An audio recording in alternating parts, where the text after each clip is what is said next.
this elderly sage gave a course, a beautiful course, how to be better husbands. And he gave us the craziest, most counterintuitive advice. Every night when he was speaking, I was thinking, this is ridiculous. And then he would say, go home and practice that. And the next week, my wife would say, go back, learn more. So one night, he said that if a couple's not spending private time together 2 to 3 times a week, their relationship is headed for a crash. Now, when I heard this, I was so confused because it was the first thing he said which had made sense in 20 weeks. I knew I wasn't understanding him properly. So I walked up to him after the class and I said to him, Rabbi, when you say I should spend private time with my spouse, what do you mean? At which point he looked at me like, wow, you're a bigger idiot than I thought. So I said, no, I understand what I think is private time, but what do you think is private time? So he said to me, tell me something.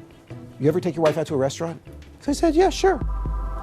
He said, find a restaurant where there are none of your students. Set up the chairs right across from each other, 180 degrees. Throughout the evening, you should whisper. So I said to him, why? So he said to me, don't you feel how small the room becomes when you whisper? So I tried this. Don't do this unless you're married, yes? Extremely effective. Now, I went back to him and I said to him, where on earth did you get that? Like, I was sure he was like reading psychology books in the bathroom. So he said, I got it in the Code of Jewish Law. I'm like, yeah, right, where? Laws of dating? You know, like, come on. So he says, no, right here. And he pulls off the Code of Jewish Law, opens it up, puts it down in front of me, laws of prayer.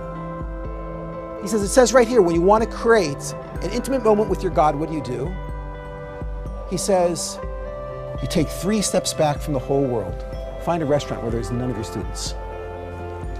Then he said, you take 3 steps forward, sit right across from her, and throughout the evening, you should whisper. He said, why do you whisper? How loud would you speak if you knew that her ear was right next to your mouth? And he said, and why do you have to talk?